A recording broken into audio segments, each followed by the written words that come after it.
be proud of it, be good at it, clarify your message, double down on what that product or service offering is. And the reality is, if you do a good job of it, it's profitable.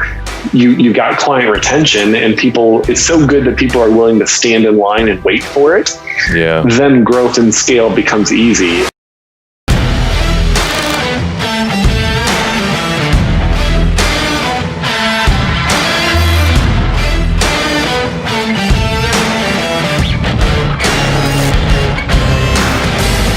What's shaking? Welcome back to All In. I'm your host, Rick Jordan. And if you're a managed service provider, an MSP, or you're a general entrepreneur today, you're going to want to listen to this because you're going to be inspired and you're going to have action steps coming out of this episode today, which means you're also going to want to take the action of sharing this with at least 3 people you know. So start to think about that, because we don't promote the show, we don't run ads, and we don't take sponsors. The only way that we help more people is with your help.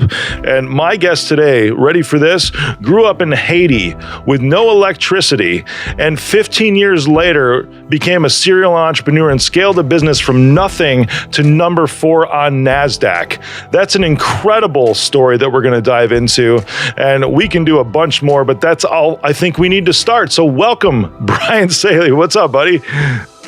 Hey, Rick. Thanks for having me.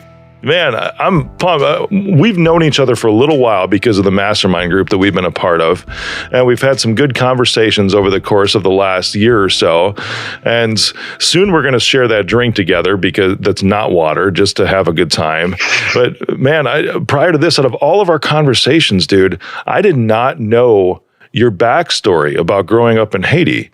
Because we've always talked about how you owned a managed service provider, an MSP. You had a cloud computing platform as well. You sold those, right? And of course, you're a success with NASDAQ. But man, no electricity in Haiti? What's that about?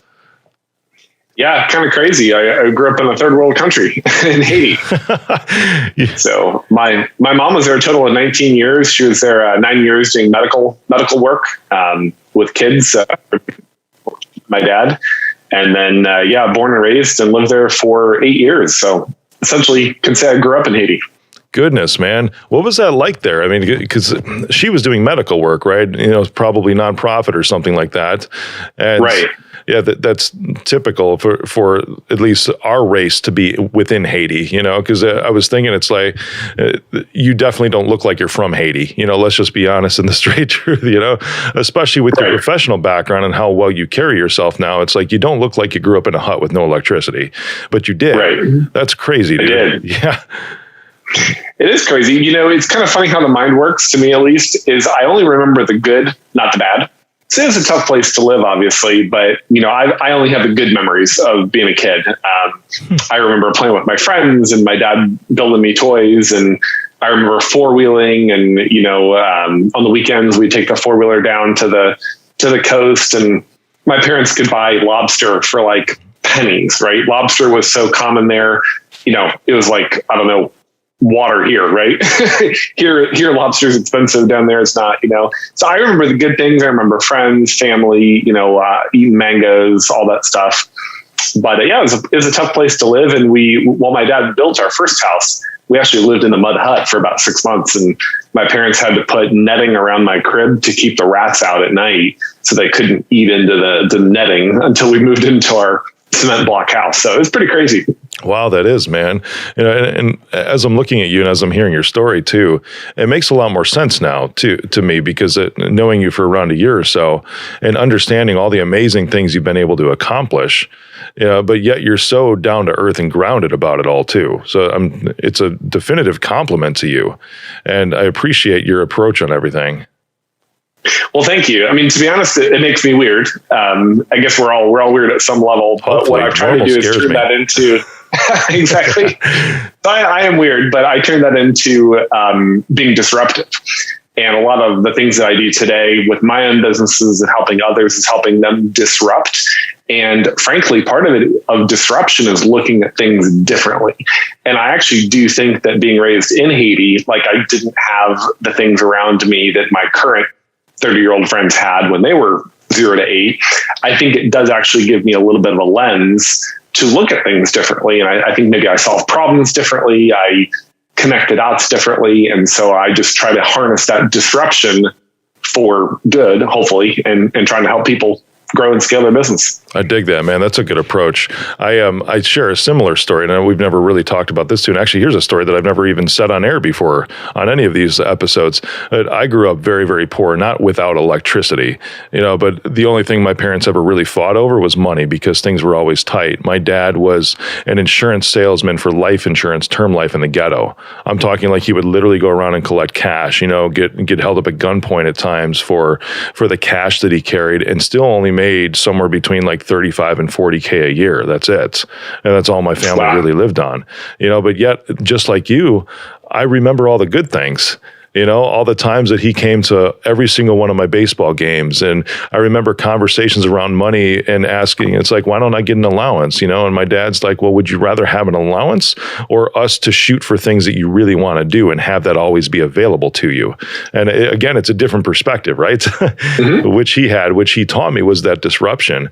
And then I remember carrying that over into my freshman and sophomore year of high school in the cafeteria, because I did not want to have like homemade lunches, right? I always wanted to have a little something extra and everything, but we were so poor that we couldn't. So I got a job cleaning the trays. Like I volunteered to get the jobs, and the payment for that was actually you would literally work for one of the school lunches every single day.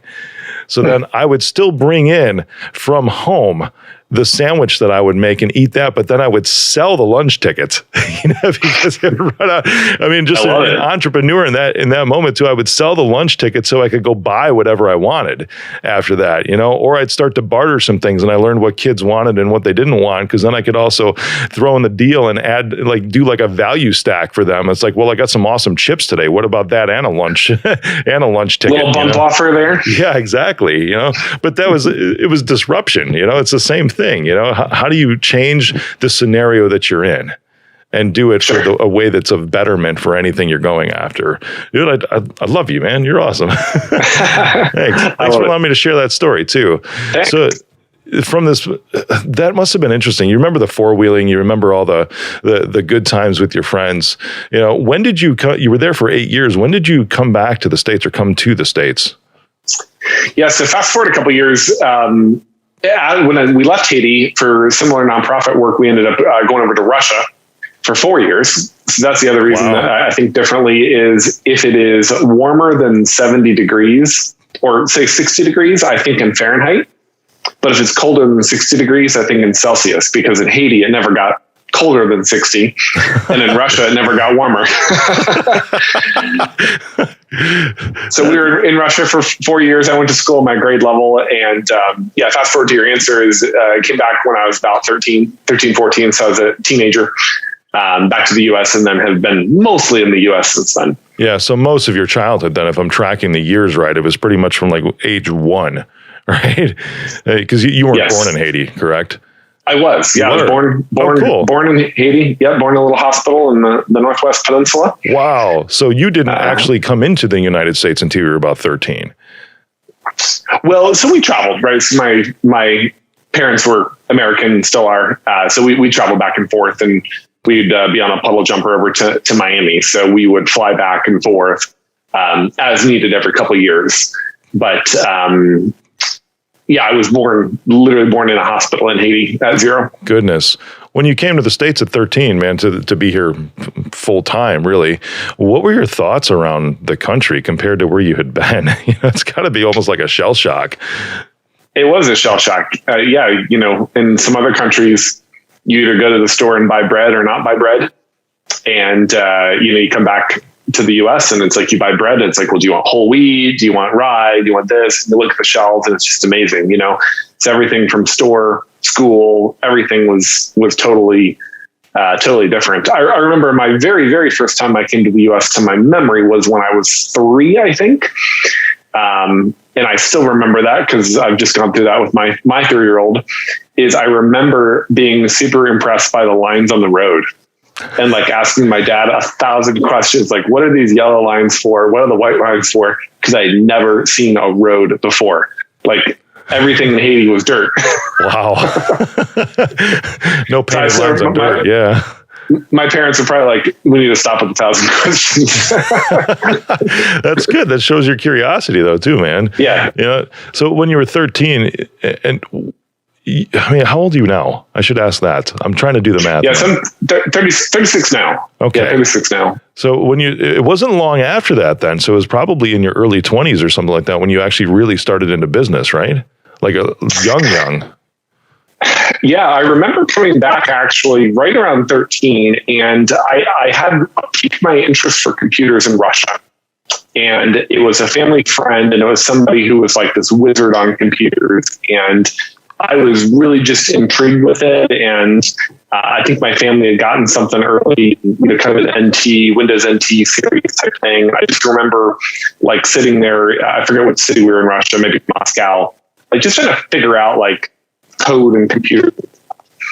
Came back to the US, and I remember that AOL and CompuServe were just hitting pipes with dial-up modems. And I remember sitting at my grandma's house still trying to like understand like what the internet is. And I don't think a lot of people really knew at all what the internet was capable of. At that point. At that point, it was just freaking chat rooms and AOL Instant Messenger, right? That's what they thought the internet was. Yeah. Exactly. So that actually piqued my entrepreneurial interest. And when I was a teenager, I found out that I could make pretty good money mowing lawns. So probably like most of us, I would mow lawns, and I made good money mowing lawns. But as soon as I found out I could answer computer questions, I started doing more of that. So I actually got into entrepreneur, consulting, if you will, because it was, hey, Brian, we need help with our dial-up modem, or Brian, can you help with this? And so I wouldn't really call it a business necessarily, because my parents had to drive me around, both with the lawnmower and with computer repair. But my technology interest was piqued right around the year 2000. I remember 2000. I remember the .com bust, and I was in the midst of just really hands-on Windows NT 95, DOS, learning a little bit of code and batch files. And oh my goodness, you can have so much fun with batch files. I don't know if you ever played around with them back in the day. Batch files, dude, for days, for sure, man.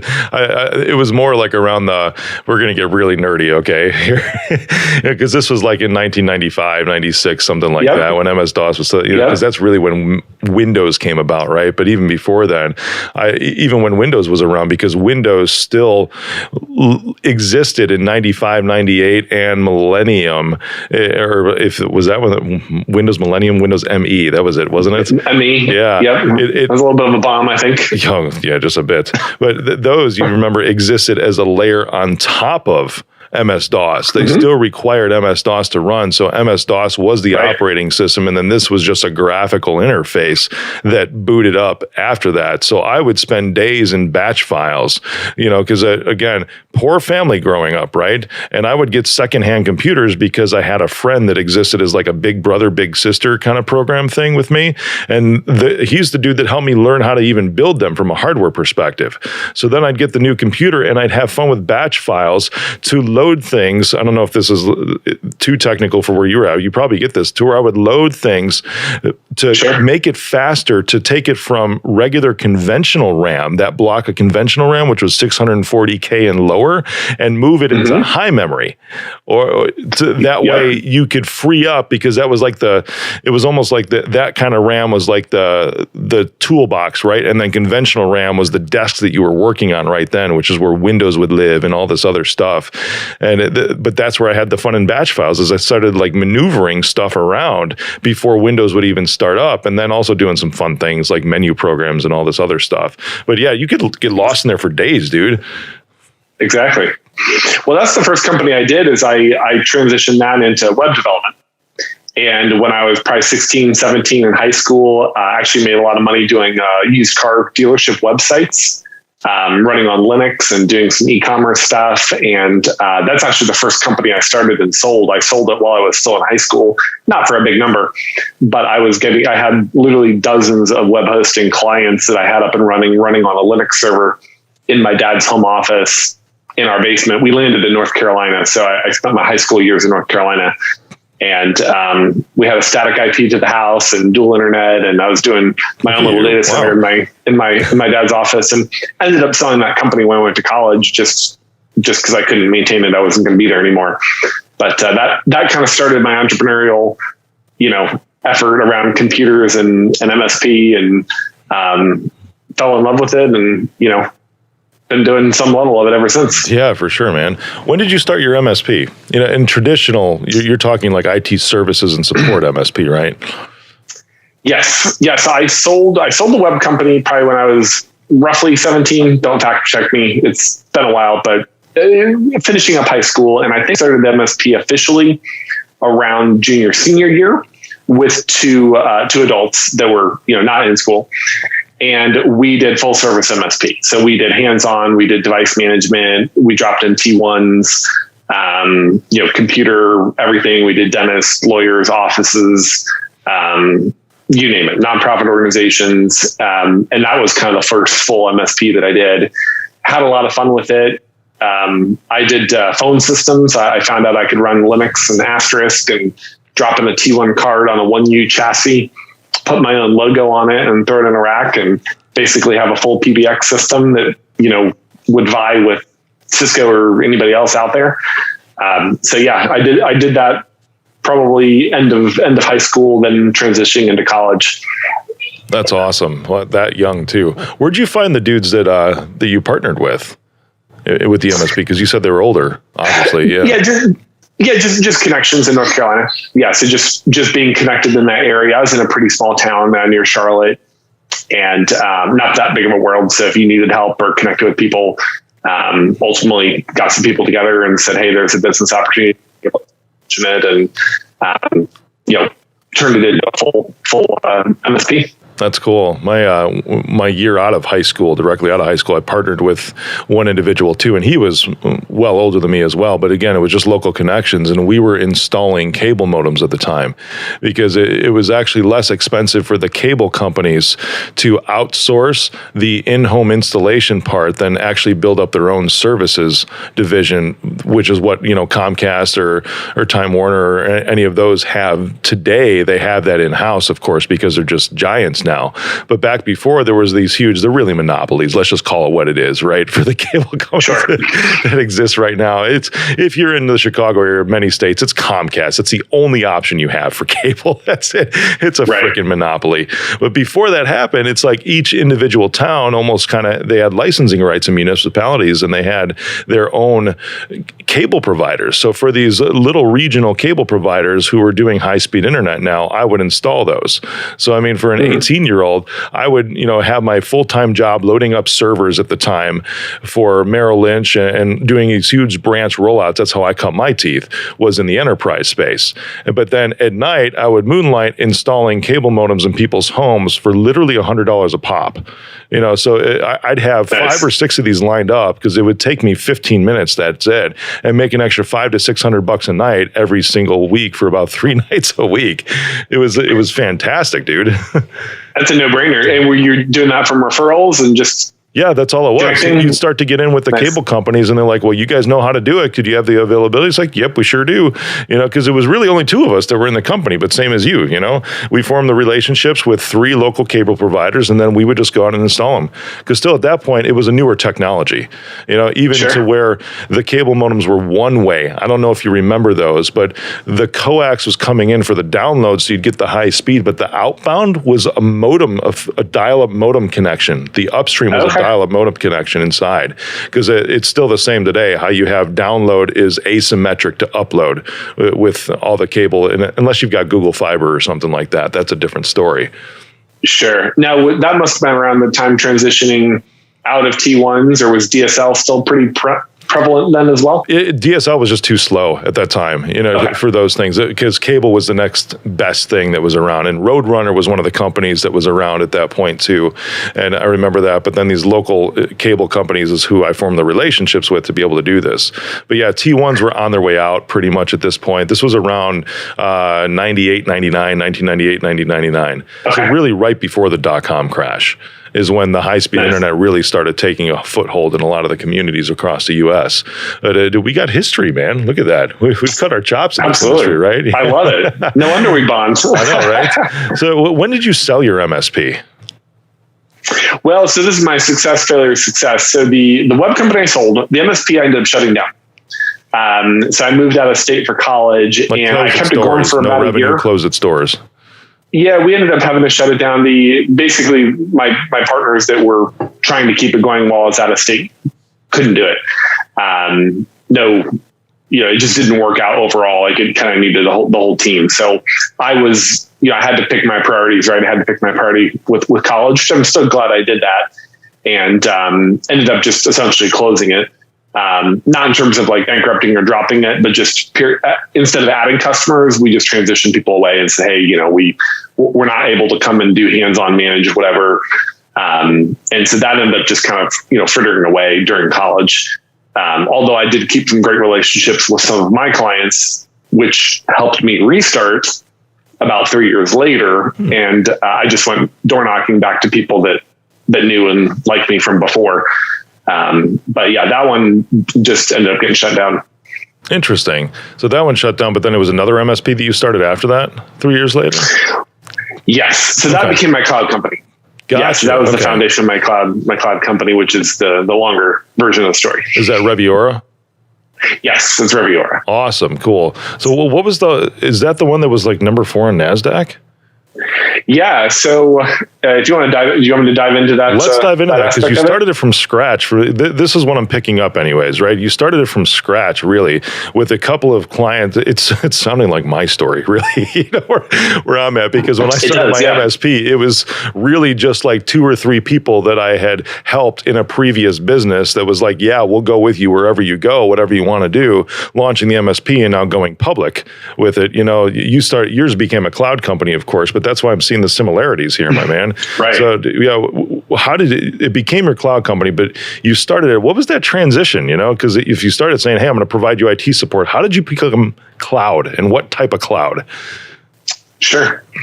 Well, I started at Reviora after I graduated college. I did college. I just went for global economics and business, nothing technology. I'm still glad I did that, because I feel like that gave me the foundation for running a business. And so when I graduated, went back to North Carolina, was just literally networking, picking up the phone. And one of the first clients I walked in on, they were still running my phone system, and it had never crashed one single time. And they just got a round of capital and basically hired me on the spot, but they had a couple of business ventures. And I still remember them saying, hey, we want to hire you as our CIO, but we don't really want you as an employee. Can you do it as your own business? And entrepreneur, sure, I'll do it as my own business. So that actually figure it out later. Exactly. So, and I'd done a couple of businesses, and I had a little bit more business knowledge and made a lot of mistakes, and figured out what worked and what didn't work. And so within a couple of days or a week, I don't remember what it was, came up with a new name, went and got the LLC, kind of stood up that entity, Reviora, which became an MSP. And they had offices in the Charlotte area. They also were in Tampa as well.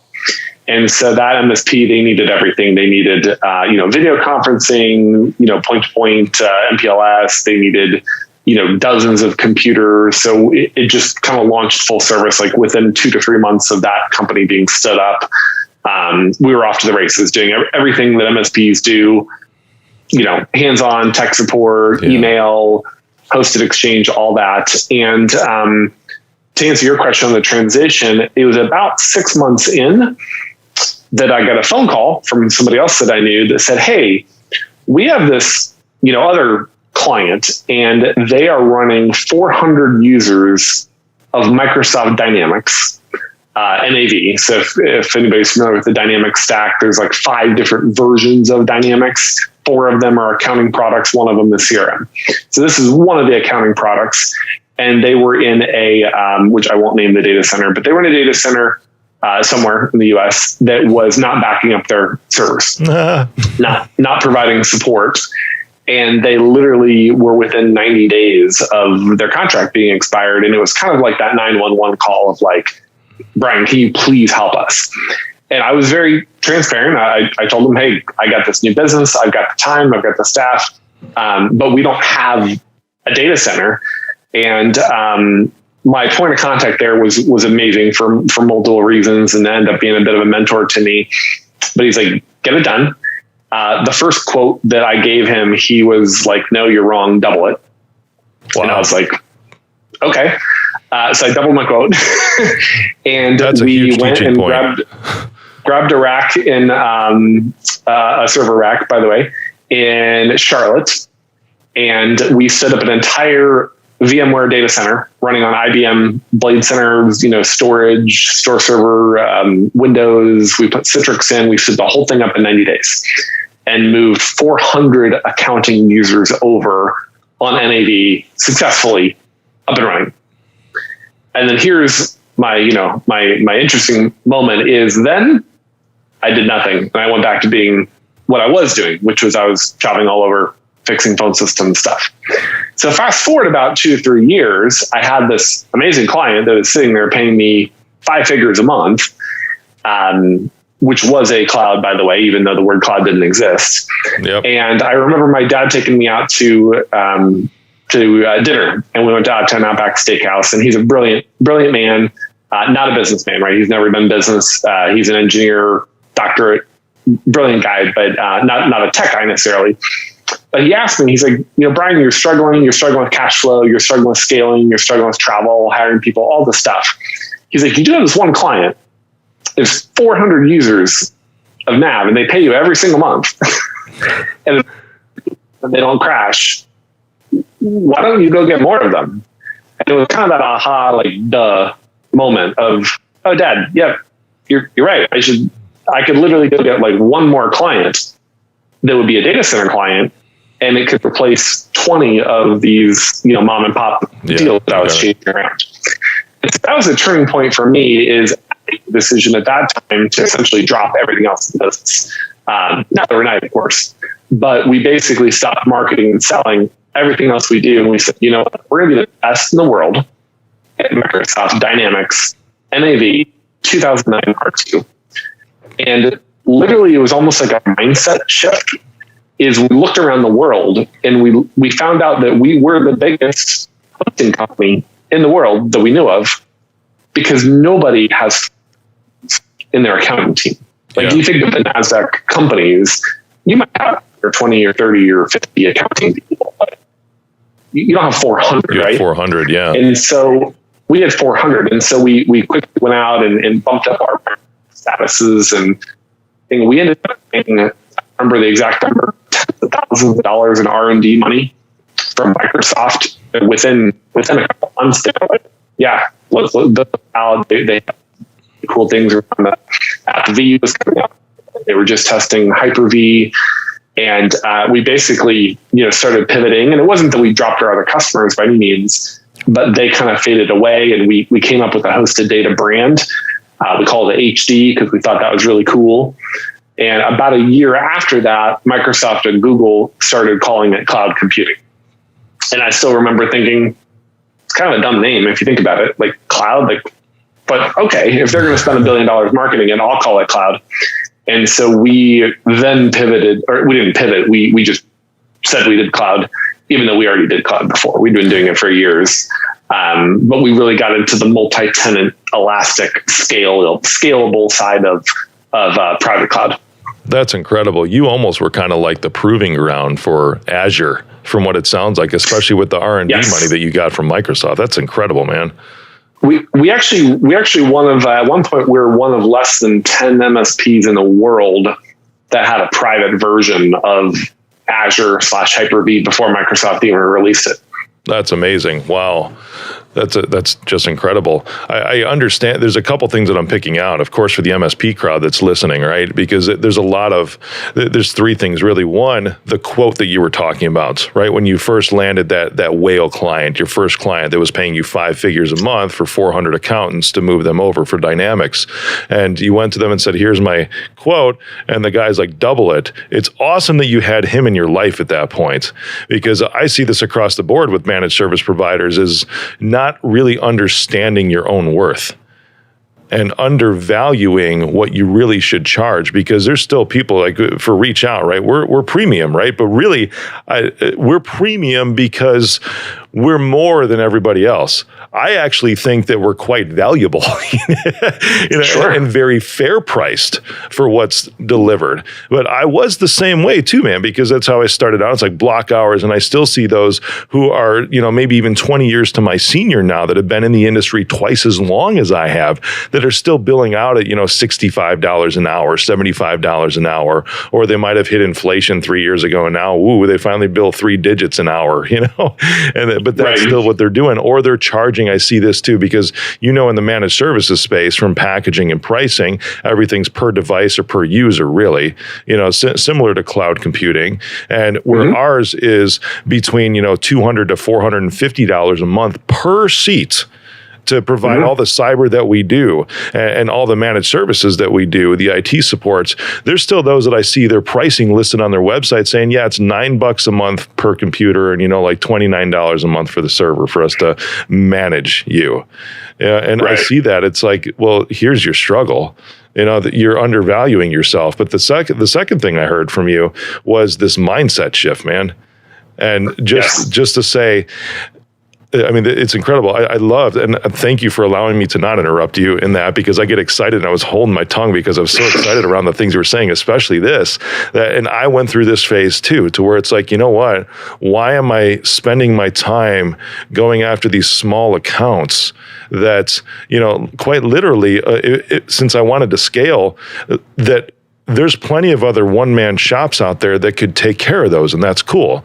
They just might not be my avatar because of the skill set and the quality of service and the competencies that myself and my team can bring to the table is more than what they would be able to pay for to begin with. So it's like a mismatch, right? And it's okay. It's not saying, it's not in a derogatory mode to where you're saying, I'm going to shun these smaller clients because I'm too good for them. No, that's not at all. It's saying there's a better fit for them because I'm a better fit for somebody else. Right. It just happens to be somebody that pays more money. That's what I'm a better fit for. Well, I love the way that you said that, is about finding that avatar. And the reality is that it's okay to do different strategies, right? Even somebody listening to us, nobody should do exactly what you're doing now or exactly what I did or whatever. Right on. The lesson that I learned is pick what your avatar is, right? Pick what you're good at. It doesn't matter if they're small, medium, large. Large isn't. Businesses go bankrupt because of taking on too big of contracts sometimes, right? But the lesson I like to share and remind myself of is just pick one thing. Be proud of it, be good at it, clarify your message, double down on what that product or service offering is. And the reality is, if you do a good job of it, it's profitable. You've got client retention, and it's so good that people are willing to stand in line and wait for it. Yeah. Then growth and scale becomes easy. And it could be cybersecurity. It could be phone systems. Like, I don't care what it is. Just pick one, and be proud of it and be good at it, and you can scale and grow.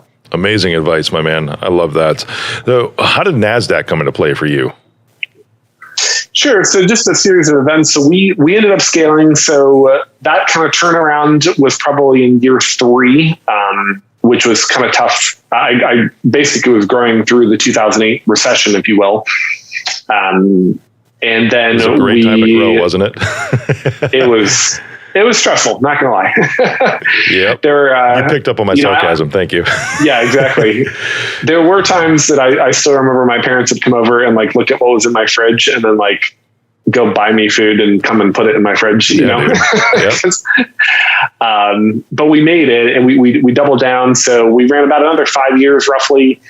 Ended up with 2 data centers. We had a couple dozen employees. At that point, we scaled to tens of thousands of users, and I had made the decision to really focus down, and my team, of course, too, by the way, but to focus on channel. So we want a complete indirect model.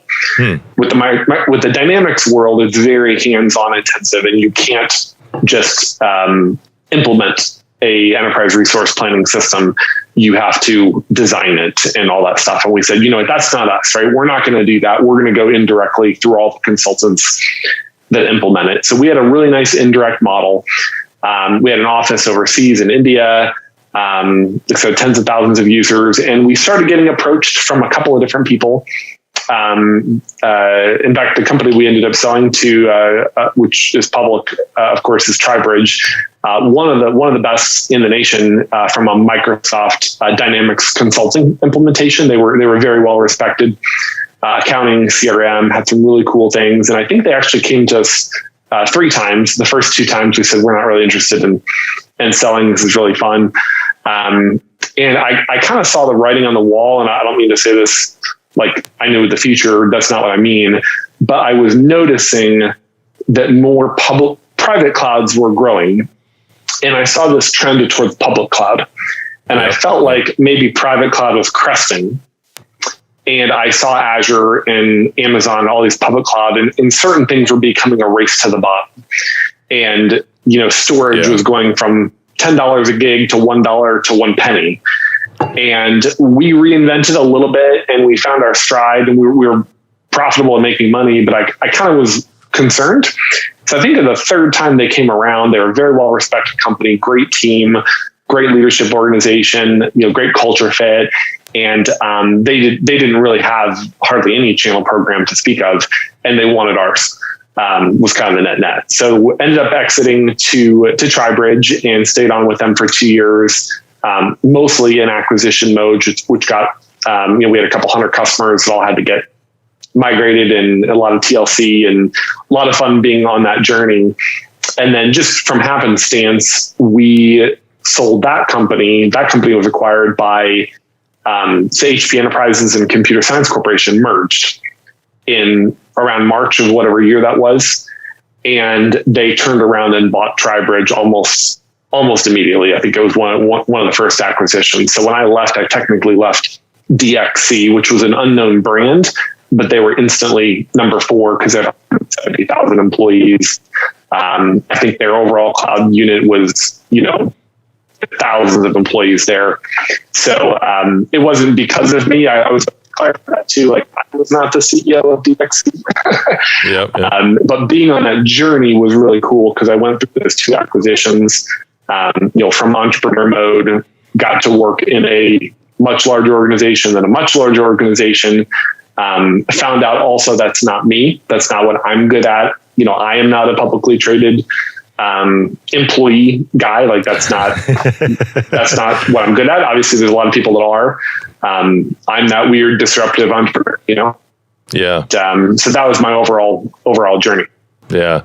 A lot of people have told me the same thing. It's like, Rick, I don't think you're going to be the public CEO type. I'm like, well, I'm disruptive, and I'm just it's like the sneaky thing, right? I'm using the public vehicle in order to disrupt an industry. I love it. Yeah. It's like, go ahead. You know how to position and build leadership teams, and that's what you're good at. And, that's why you are successful. Thank you, my friend. Thank you. So your story is incredible. It's just amazing to take that journey through it, man. And I'm inspired just listening to it. What are you doing now? For everyone that's listening, because as of right now, you've been through these whole things. You've had an amazing exit. Where do you go from there after having an exit like that? I'm having a lot of fun, honestly. I spend about half my time starting and growing businesses. So I've got my hands in a variety of different brands I've either invested in or started. And then about half my time helping other technology companies grow and scale. And I find I really enjoy, maybe it's a bit of a passion project, but I like helping other tech companies who predominantly don't have a marketing department. So I end up doing a lot of marketing, figure out how to disrupt, clarify their message, work with their leadership team to get what they need. Quite frankly, it might be capital, it might be a board, whatever it is, and then grow and scale. And I've got some just amazing clients, doing augmented reality, virtual reality, machine learning. I mean, just the coolest stuff that I get to help them build their businesses. So that's kind of how I split my time. Is I've got my own projects, and then I really enjoy helping others build their businesses too. That's really cool. The transition, because I'm in the mode right now, because, and really I had to go through some mindset shift for this too, because it was like the public company is like, is this something that I need to do? But then it came down, it's like, no, I'm just going to do this because I can, because you get to the point to where you have, like you've had the success. And then after that, it's like you've put in the work now you get to dabble in only the things that you feel like doing and have fun with those too and help other people in the process. Right. It's a lot of fun. And the best of entrepreneurship. Right on, brother. Right on. Brian, I appreciate you. Your website is modernscale.co, right?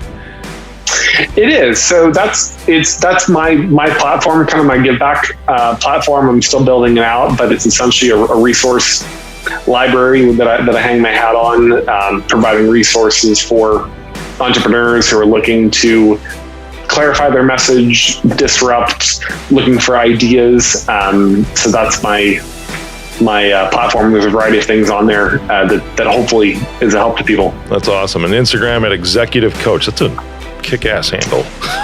It is. I don't know how I got lucky on that one. Yeah, way to go, man. But dude, thank you for being on. This has been an incredible conversation and just following your journey, dude. I appreciate knowing you. I'm glad you're in my life. Thanks. It's my pleasure. Thank you, Rick. It's been awesome. Can't wait for that drink. Yeah, right on.